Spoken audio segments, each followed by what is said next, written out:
LG 에너지 솔루션 관련 수급 이슈는 오늘로써 어느 정도 이제 클라이막스는 지났다고 봅니다. 그러니까 지금은 금리 인상 이슈하고 지정적 리스크가 같이 오는 구간이라서 어쩔 수 없이 3월 중순에 있을 FOMC까지는 이 이슈가 같이 묶어서 갈 것 같아요. 모든 참여자들의 동의하는 그런 종목들 또는 섹터가 분명히 나올 겁니다. 네. 근데 그 섹터가 지금은 계속 힘에다 말씀드리고 있는 거고,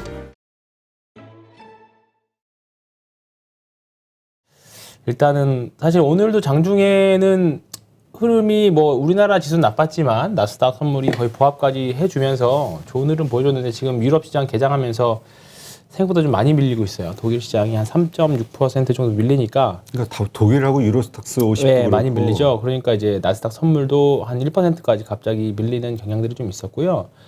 오늘 코스피가 43포인트 정도 하락했습니다. 한 1.5% 하락했고, 이 정도면 사실 주말에 걱정했던 거 비하면 사실 양호했어요. 사실 양호했고, 코스닥이 좀 사실 좀 심했죠. 네, 코스닥이 한 거의 2.8% 정도 하락해서 899로 마감을 했습니다. 900포인트를 못 지켰는데, 아니 850포인트를 간신히 지켜냈습니다. 코스피는 2700포인트를 간신히 지켜냈고, 뭐 장중에 특징이 있다라고 하면 그나마 오늘 매수 동향을 좀 볼까요? 오늘 보면 개인들은 한 2천억 가깝게 매도를 했고요. 매도를 했고, 이거 보겠습니다. 네. 코스피에서 잘 안 보이실까요? 이렇게 한번 보이시죠? 네. 코스피에서 개인들은 한 2천억, 1,900억 정도 매도를 했고, 외국인은 684억 매수했고요. 기관이 960억 매수했고, 코스닥은 이렇게 되어 있습니다. 근데 외국인들 특징이 있다라고 하면 오늘 연기금이 장중에 좀 들어왔다라는 거. 예, 요게 조금 하루 종일 좀 수익이 많지는 않아요. 1,700억이니까. 예, 장중에 한번 2,000억 넘었다가 좀 들어오긴 했는데 그냥 떨어지는 거 그냥 싸게 사는 정도인 것 같고요. 밑에서 받치면서. 그렇죠. 예, 그러니까 뭐 그렇게 시장에 큰 영향이 미치진 않았고, 오늘 외국인이 코스피를 684억 매수한 걸로 돼 있어요. 근데 요거는 페이크라기보다 오늘 이벤트가 있었죠. MSCI의 LG 에너지 솔루션 편입됐습니다. 그렇죠. 네, 그래서 장중에 보시면 이것도 보면 3시까지는 계속 매도였잖아요. 쭉 매도였다가 참 막판에 쾅 하면서 바뀌었죠. 이렇게.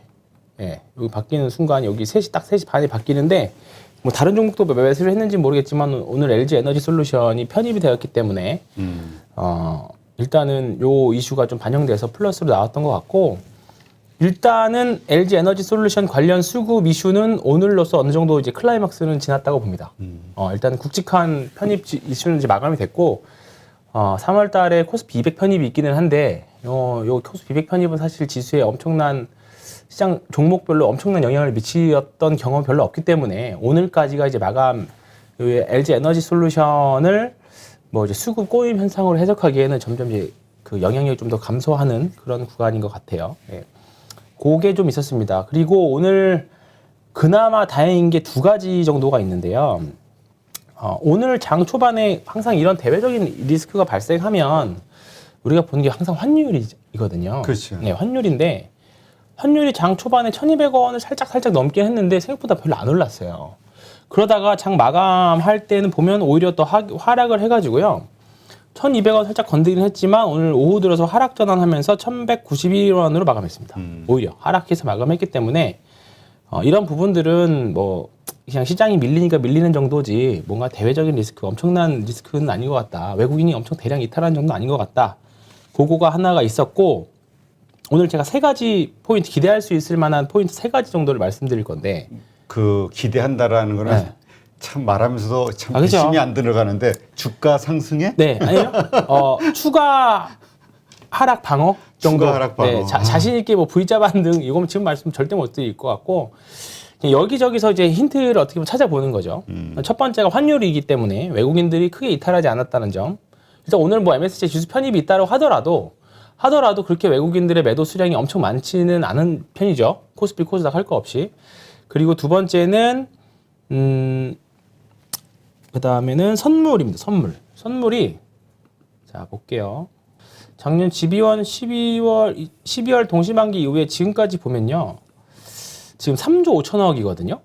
네, 누적으로. 그러니까 지난 만기 이후에 매도세가 그냥 총 합으로 순매수 기조가 마이너스 3조 5천억이에요. 근데 좀 팔았네.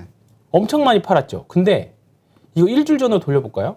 5조 5천억에서 줄은 겁니다. 그러니까 오히려 일주일 동안 여기 보시면 아시겠지만 화면에 잘 안 나오겠죠? 잠깐 보시면 여기서부터 2조를 땡겨 샀습니다. 여기서 2월 8, 9, 10, 11에서 2조 일단은 5거래일 동안. 네, 5거래일 동안 2조를 샀죠. 그래서 지수는 뭐 2,700포인트 있지만 오히려 역으로 선물은 바닥에서 사고 있다라는 점. 이게 뭐 제가 뭐 이제 미결제 약정 이런 거 확인하지는 않았지만 어쨌든 매수 기조가 들어왔다라는 거는 누적으로 2조 정도 일주일 동안 샀다는 거는 그나마 조금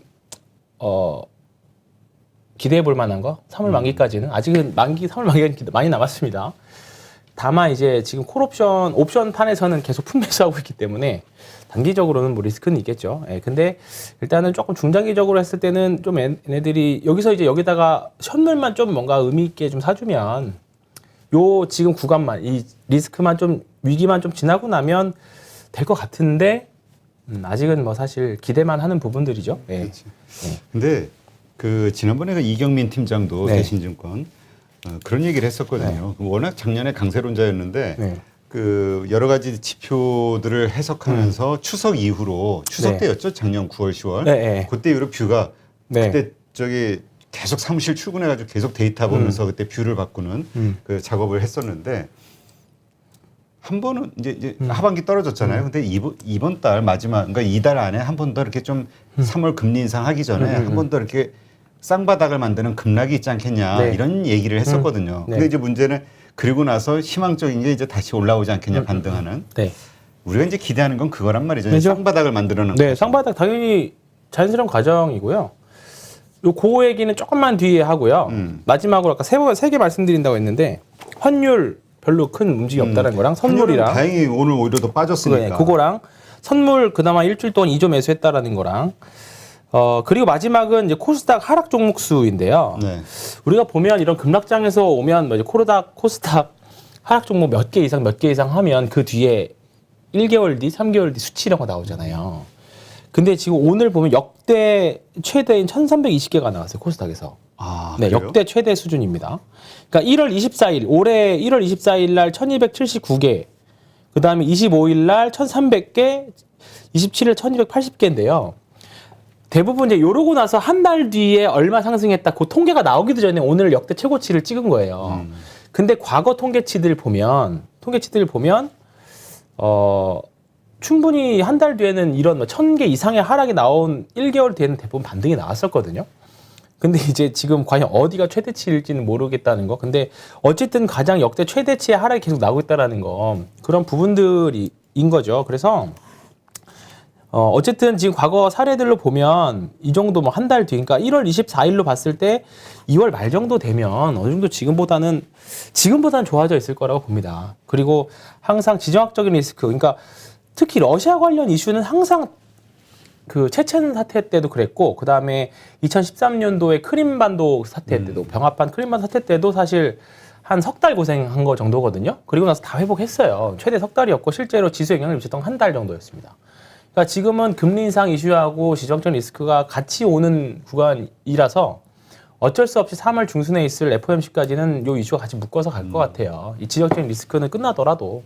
그러니까 이제 2월 말에서 3월 초, 뭐 길면 3월 중순까지는 어쩔 수 없이 기다려야 됩니다. 어쩔 수 없이 기다려야 돼서 조금 뭐 긍정적으로 이제 종합해서 긍정적인 요소들을 생각해 보면 3월 중순에 이벤트들이 많이 있습니다. 3월 14일에 15일 FOMC 회의 있고 이때 이제 그렇죠. 금리 인상 확률 거의 이제 원래는 25bp 정도였는데 이제 거의 50bp까지는 기정사실화해서 보는 것 같고 그렇게 되면 상반기에 지금 100bp 올리려고 하고 있거든요. 이번에 50bp, 다음에 25, 또 다음에 25bp. 그 상반기에 100bp 1% 올리고 그 다음에 하반기에 또 1% 정도 올리고 원래는 연준의 기준금리 목표가 2%였는데요. 지금 2.5%까지 올라가져 있어요. 그러면 장기채 금리도 2%를 10년물 금리가 2% 찍고 살짝 내려왔는데 이게 다시 2.5까지 또 올라가는 과정이 위로 올라가는 과정이 있을 겁니다. 그러면 그 과정에서 또 변동성 계속 나올 거예요. 그래서 이 구간은 앞으로 한 달 정도는 지속될 거라고 보는데 앞서 말씀드렸던 3월 14일, 3월 중순에 FOMC 선물옵션 동시만기 3월 10일이 있고요. 그 다음에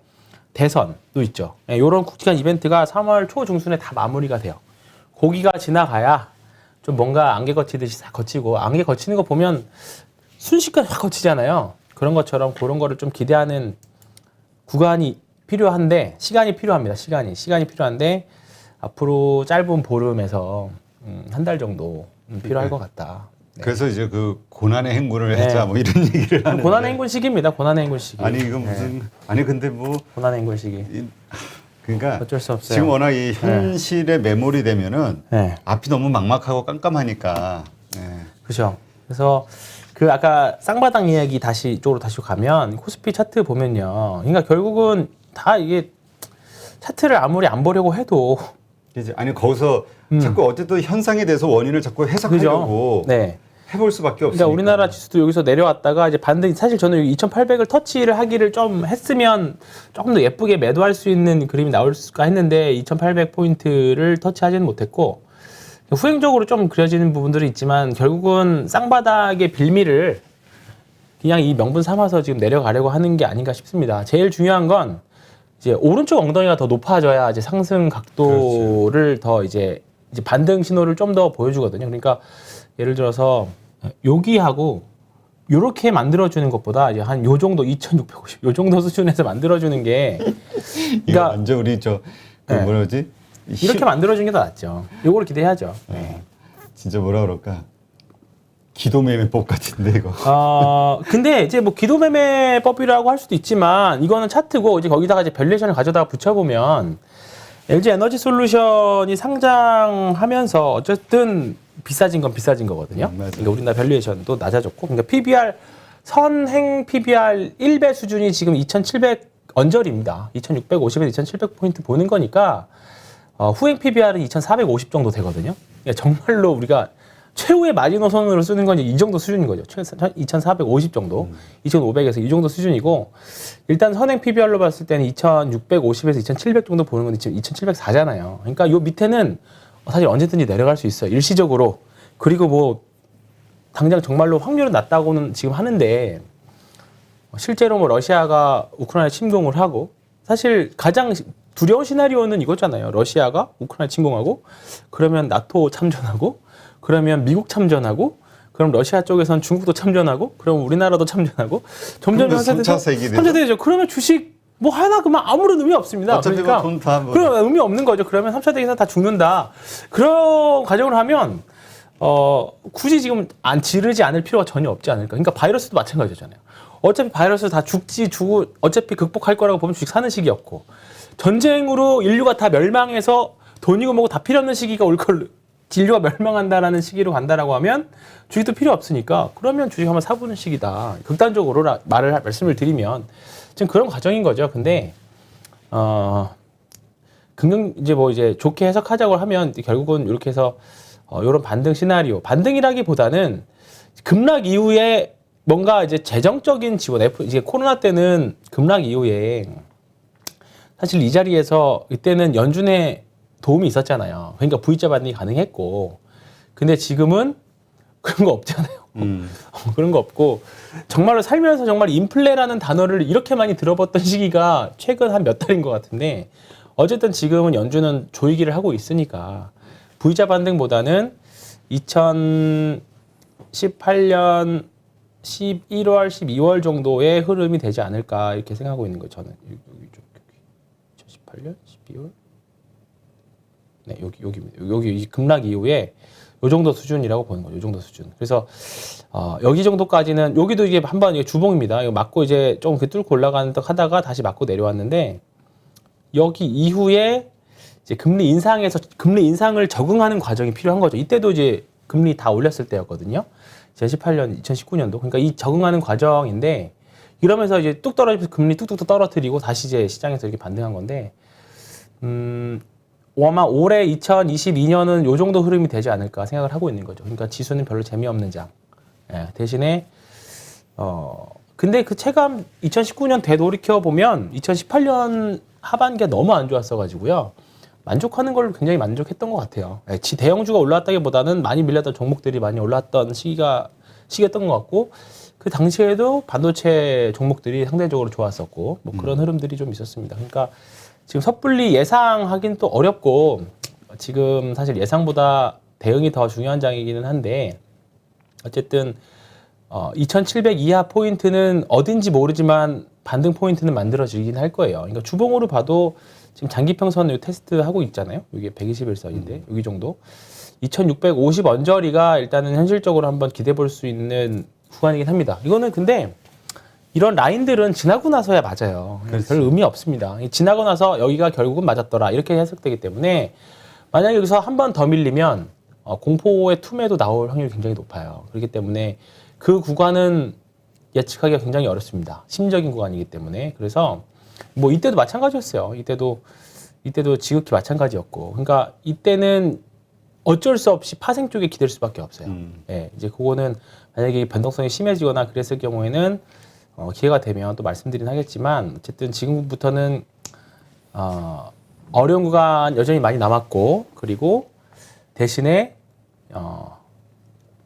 경험적으로 좋은 날은 또 옵니다. 네, 그거 말씀드리고 싶었습니다. 네. 좋은 날은 옵니다 하는데 힘이 안 들어가네. 네, 맞아요. 그랬어요. 네. 그러니까 오긴 와요. 오긴 확실히 옵니다. 그러니까 네, 경험적으로. 매 순간이 네. 사람이 매 순간 그 강한 확신으로 내일을 기다릴 수 있다 그러면 다 버티지. 그죠. 근데 이러저러한 불안정한 요소들도 있으니 네. 그게 힘든 거죠. 그죠. 네.